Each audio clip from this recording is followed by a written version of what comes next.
시편 16편 1절부터 11절을 읽겠습니다. 하나님, 나를 지켜주십시오. 내가 주님께로 피합니다. 나더러 주님에 대해 말하라면 하나님은 나의 주님, 주님을 떠나서는 내게 행복이 없다 하겠습니다. 땅에 사는 성도들에 관해 말해서라면 성도들은 존귀한 사람들이요 나의 기쁨이다 하겠습니다. 다른 신들을 섬기는 자들은 더욱더 고통을 당할 것이다. 나는 그들에게 피로 빚은 제사수를 그 신들에게 바치지 않겠으며 나의 입에 그 신들의 이름도 올리지 않겠다. 아, 주님, 주님이야말로 내가 받을 유산의 몫입니다. 주님께서는 나에게 필요한 모든 복을 내려주십니다. 나의 미래는 주님이 책임지십니다. 줄로 재어서 나에게 주신 그 땅은 기름진 곳입니다. 참으로 나는 빛나는 유산을 물려받았습니다. 주님께서 날마다 좋은 생각을 주시며 밤마다 나의 마음에 교훈을 주시니 내가 주님을 찬양합니다. 주님은 언제나 나와 함께 계시는 분, 그가 나의 오른쪽에 계시니 나는 흔들리지 않는다. 주님 참 감사합니다. 이 마음은 기쁨으로 가득 차고 이 몸은 아무 해를 두려워하지 않는 까닭은 주님께서 나를 보호하셔서 죽음의 세력이 나의 생명을 삼키지 못하게 하실 것이며 주님의 거룩한 자를 죽음의 세계에 버리지 않으실 것이기 때문입니다. 주님께서 몸소 생명의 길을 나에게 보여주시니 주님을 모시고 사는 삶에 기쁨이 넘칩니다. 주님께서 내 오른쪽에 계시니 이 큰 즐거움이 영원토록 이어질 것입니다. 아멘. 하나님이 어떤 분이십니까? 2절에 하나님은 나의 주님 그랬습니다. 주님은 아도나이입니다. 다스리는 자, 주인이라는 뜻입니다. 절대적 여호와 중심 신앙을 가졌습니다. 예수님을 주인으로 모심으로 천국 생활을 합니다. 2절에 주님을 떠나서는 내게 행복이 없다 그랬습니다. 하나님만이 나의 행복입니다. 하나님은 창조주, 주관자이십니다. 하나님을 믿는 자에게 온갖 좋은 것을 주십니다. 하나님만이 참 행복의 원천이십니다. 하나님 안에서 모든 것을 소유한 것입니다. 세상 것으로는 사람이 행복할 수 없습니다. 하나님을 떠나서는 행복이 없습니다. 그래서 사람은 행복하기 위해서라도 하나님을 찾아야 합니다. 5절에 주님은 내가 받을 유산의 몫이라 그랬습니다. 쉬운 성경에는 여호와는 내가 받을 재산과 마실 잔을 정해 주셨다고 했습니다. 철저한 여호와 중심의 삶입니다. 하나님은 내가 받을 몫입니다. 레위인들이 토지 분배를 받지 않고 하나님만이 그들의 몫입니다. 하나님께서 내 몫을 지켜주십니다. 하나님께서 주시는 것은 7절에 주님께서 날마다 좋은 생각을 주시며 라고 했습니다.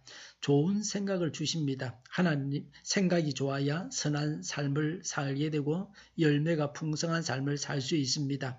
악한 생각을 하다가 악행을 저지릅니다. 7절에 밤마다 나의 마음에 교훈을 주시니 그랬습니다. 바른 가르침을 주십니다. 진리의 말씀으로 백성들을 가르치십니다. 하나님의 깊은 사랑에서 나온 것입니다. 다윗은 하나님의 말씀을 사모하는 뜨거운 심정을 가졌습니다. 자신을 훈계하신 하나님의 은혜에 감사를 나타냅니다. 그래서 하나님을 찬양합니다.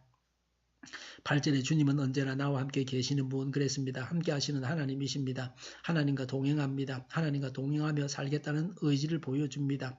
하나님과 함께 살겠다는 의지가 있어야 하나님께서 함께 하십니다. 8절에 그가 나의 오른쪽에 계시니라고 했습니다. 하나님이 우편에 계십니다. 하나님께서 절대적인 힘이 되십니다. 8절에 나는 흔들리지 않는다고 했습니다.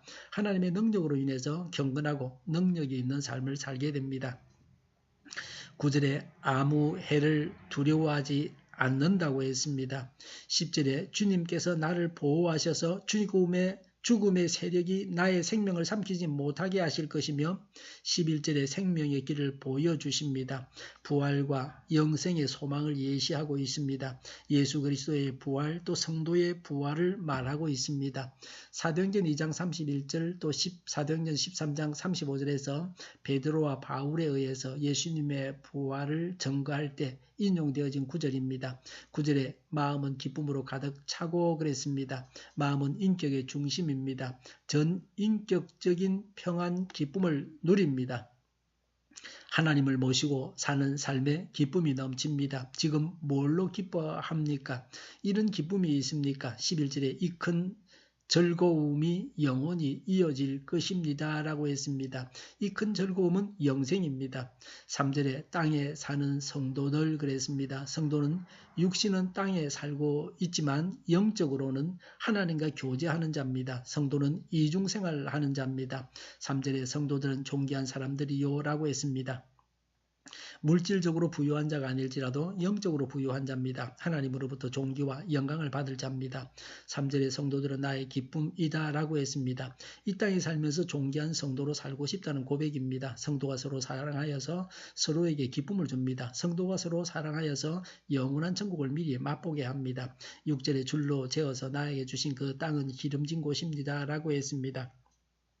쉬운 성경에는 주께서 주신 땅은 매우 좋은 곳이라 그랬습니다. 하나님께서 주셨습니다. 하나님의 뜻 안에서 사는 것입니다. 장차는 완전한 천국, 영원한 천국을 받게 됩니다.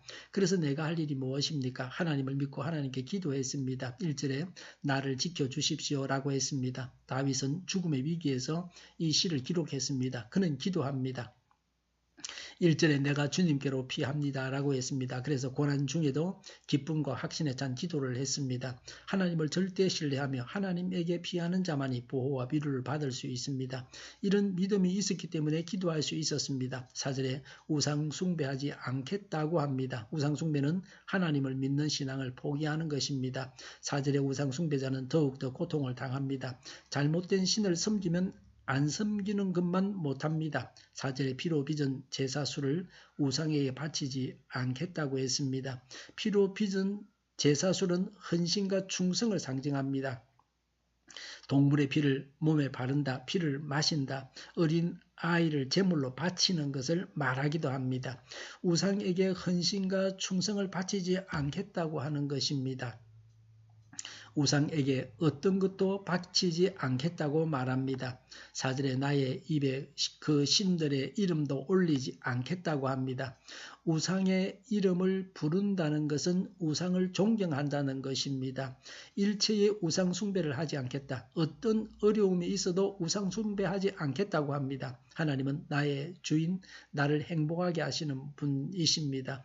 내가 받을 유산입니다. 좋은 생각과 교훈을 주시는 분이십니다. 동행하시는 분이십니다. 보호자이십니다. 이런 하나님을 찬양해야 합니다. 기도하겠습니다. 하나님을 찬양합니다. 우리 동일교회가 만구는 집 하게 하여 주시옵소서.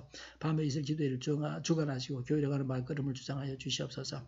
악한 것이 틈타지 못하게 하여 주시옵소서. 예수 이름으로 명하노니 모든 병만은 물러가고 몸의 모든 부분들은 온전하게 될지어다. 지금도 신유의 기적을 베푸셔서 저희의 질병을 고쳐주시옵소서. 저희와 교회와 나라의 민족을 불쌍히 여겨주시옵소서. 독재정권이 무너지고 적과 통일이 되지 않고 평화 통일을 이루게 하여 주시옵소서. 전쟁 위험이 사라지게 하시며 해구를 무장해서 균형을 유지하게 하여 주시옵소서. 신앙의 자유를 늘 누리며 살게 하여 주시옵소서. 하나님을 대적하는 세력들이 바로 망하게 하여 주시옵소서. 국회와 정부가 하나님이 기뻐하시는 법만을 만들게 하시며 반성경제의 모든 법과 영부와 내규가 지구상에서 즉시 철폐되게 하여 주시옵소서. 대통령이 통치를 잘하게 하시며 지진이 일어나지 않게 하시며 출산율이 올라가게 하여 주시옵소서. 자녀를 낳고 살만한 성적으로 건전한 나라가 되게 하여 주시옵소서. 나쁜 인권법이 폐기되게 하여 주시옵소서. 에너지 정책, 재활용금 정책을 제대로 세워서 집행하게 하여 주시옵소서. 늘 맑은 공기를 마실 수 있게 하여 주시옵소서. 오늘도 성령님을 따라서 차고 넘치는 삶, 복된 삶을 살게 하여 주시옵소서. 감사와 찬양을 주님께 돌려드리며 예수님의 이름으로 기도하옵나이다. 아멘.